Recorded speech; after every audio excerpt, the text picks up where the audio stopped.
Lads, lads, lads.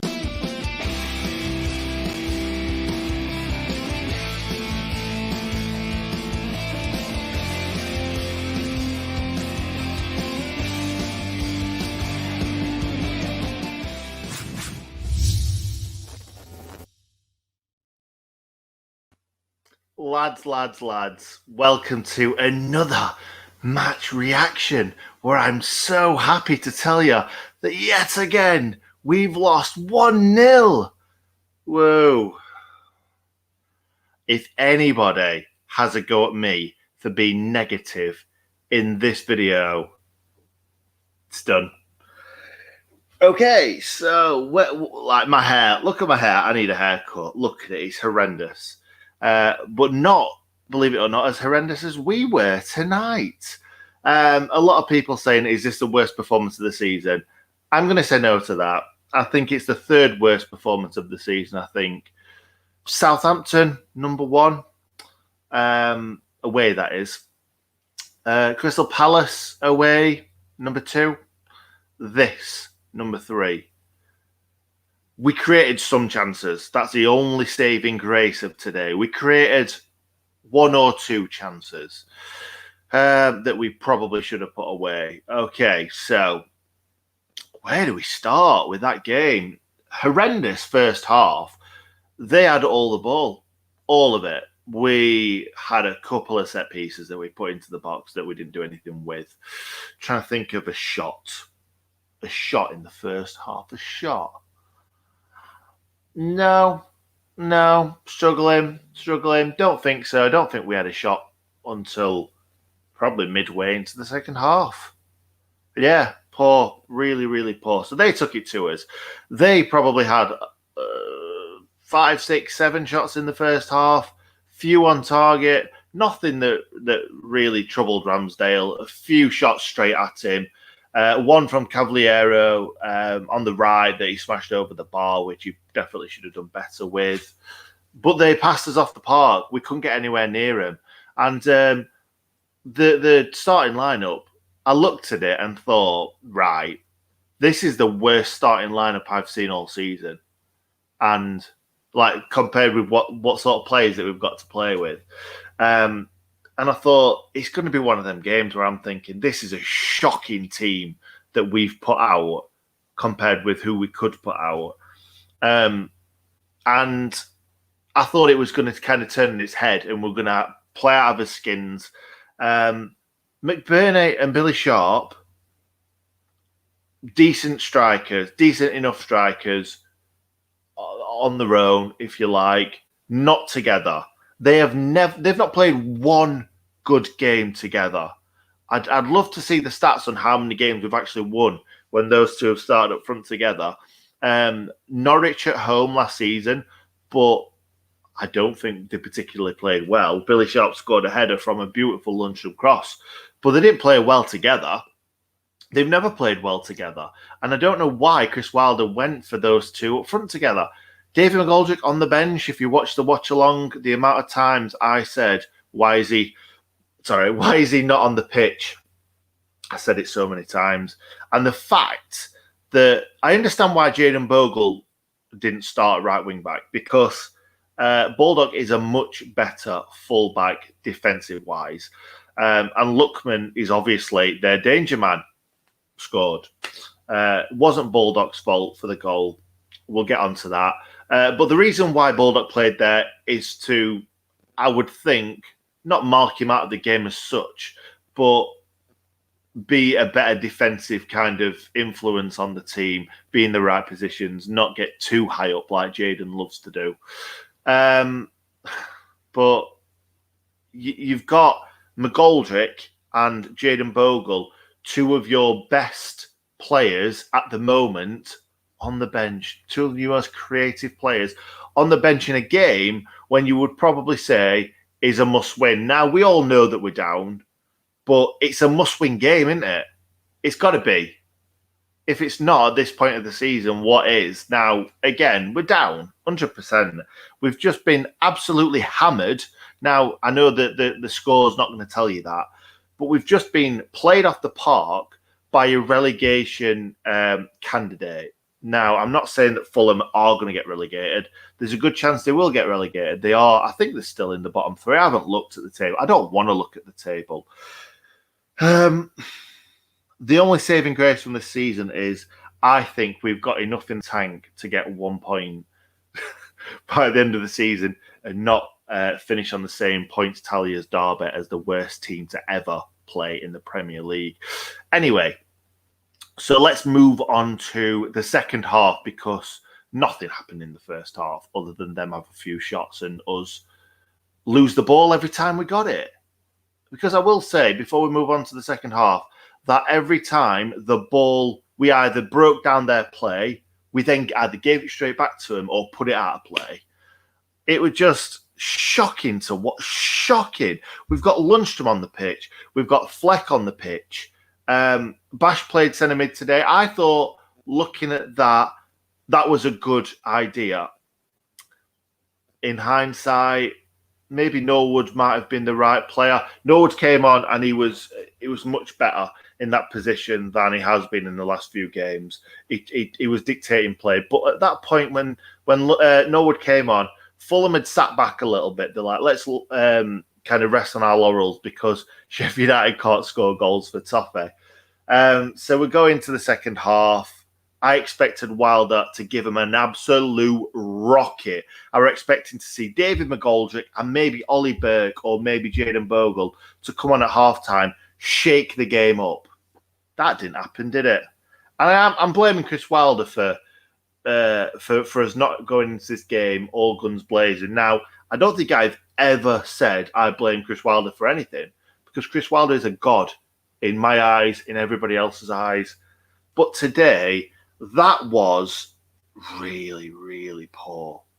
Really poor. There were no attacking intent. We weren't taking the game to him. We could barely get the ball off him. Now, I know Fulham did well with the ball. They played some really good stuff. But should we really be letting Fulham dictate the play for, you probably say, 60, 70 minutes, maybe even more? Should we really be doing that when we're trying to get out of this relegation mire that we've put ourselves in? We're not going to get out of it. There's no chance. And especially playing like that, there's absolutely no chance. Anyway, we go into the second half. Nothing happened. I was expecting to see a David McGoldrick come on. He didn't. He didn't come on. And I was expecting it at 60th minute, 65th. But before all that happened, Lookman, the ball went over the top. I'd have to say that Ampadu was possibly out of position. The ball went over his head. As it went over his head, Lookman got onto the end of it. He was lucky because he pushed it. He like kind of went to take it past Ampadu and he just put it right under Ampadu's feet. So Ampadu was like trying to get it out of his feet and he managed to get it past him. But what a finish that is. No, you can't blame Ramsdale for that. A goalkeeper's got to spread themselves, their arms, their legs, everything to be ready for that shot. Goalkeepers let the ball through the legs umpteen times in a match, especially when it's hit with that force. He smashed that past him. And it was nearly, other than kind of like where the ball ended up in the end, it was kind of a carbon copy of what happened at Bramall Lane. Coming from the right, onto his right foot, smash as hard as he can. This time it didn't go in the top corner, it went through Ramsdale's legs, which you could possibly say that going through, kind of hitting it straight at the goalkeeper through his legs is a harder save to make than in the top corner, because at least you've got that chance to see it flying kind of past you and you could possibly get a hand up. Straight through your legs, you're not expecting that. So, not blaming Ramsdale for a second. I thought he had a good game today, to be honest. Saved everything that he could do, really. When he wasn't sure, when the ball was kind of going under the crossbar, he pushed it over the bar.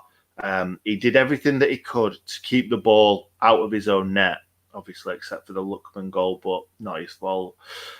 Chris Basham then goes down injured. Not sure if it happened before or after the goal. But Chris Basham goes down injured. Another one for one of the least players that you'd want to see down injured.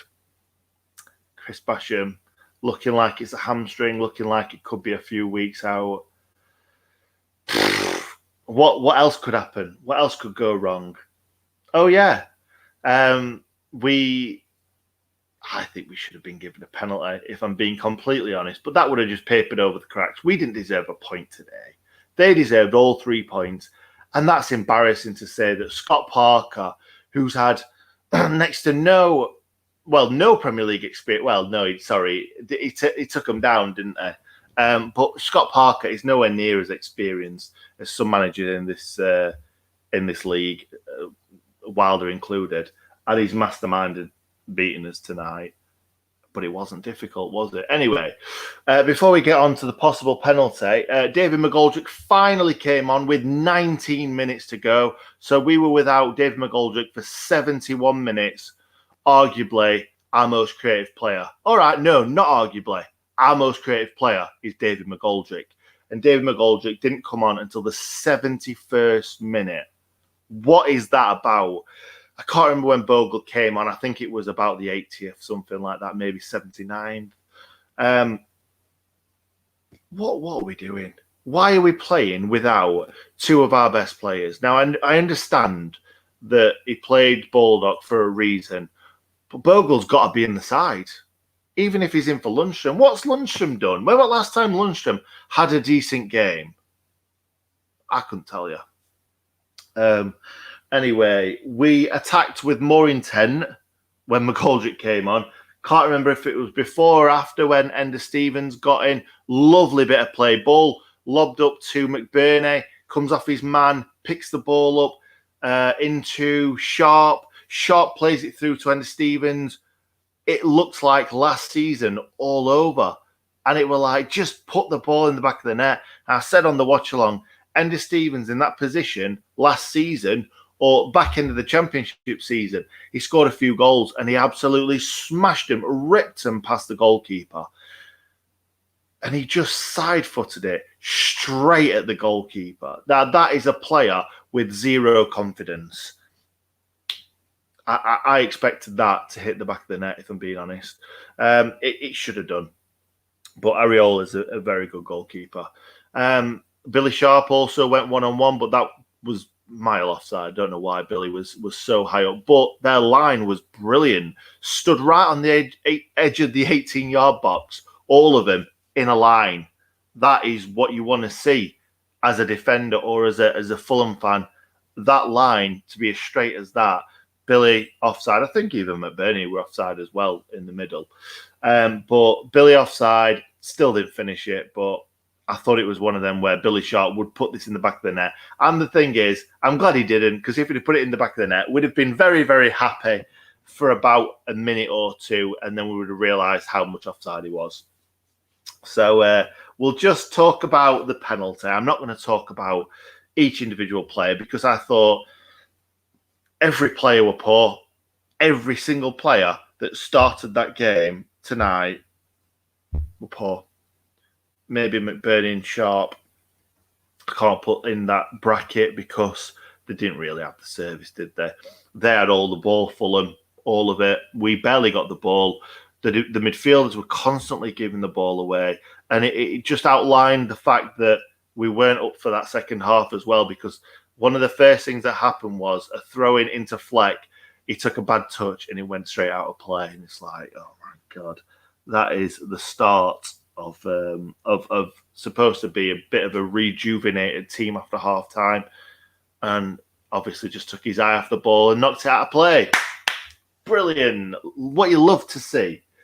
Anyway, I will talk about this because I do think we deserved a penalty. Chris Wilder came on and he actually said something that I probably didn't think about, which was Areola. It was completely out of control, reckless, and Lundstrom won a ball against Brighton with a reckless challenge, apparently, and he got sent off for it. Now, I'm not calling for a sending off, but if that's a reckless challenge, a goalkeeper flying in and absolutely putting his shin in bloody North Stand or whatever it is, it's South Stand at Fulham, putting it in Thames, shall we say, as Hal said earlier. How is that not reckless? You tell me. I actually thought it should have been a penalty from first look because Bogle kind of knocked it towards his his standing foot. Now, the goalkeeper hasn't won the ball. Bogle's kind of touched it into his foot, and then he's just cleaned him out. Now, I don't think that you can say that the goalkeeper's won that ball. The goalkeeper, he's touched his foot from Jayden Bogle kind of winning the ball first. And then he's, like I say, he's nearly put his shin in the Thames. So that's a penalty for me. And if Lundstrom's going to be given a red card for a reckless challenge where he's won the ball, why isn't Areola being sent off for a reckless challenge? A reckless challenge for not winning the ball. I just don't get it. And Chris Wilder were right. It was reckless. It was stupid. He flew in. I don't know why he's going with his legs anyway. Why aren't he going with his hands? It's in his box. Anyway, that should have been a penalty. But like I said, it would have papered over the cracks. We were poor. We didn't deserve the win. You could see on Scott Parker's face at the end of the game how buzzing he was to win that game. And it felt like when we beat West Brom a few weeks back, it felt like that, like a big win against a relegation rival for them. And I remember how that felt. It felt really good. It felt like we were moving in the right direction. And fair play, Fulham. Fair play. That's it.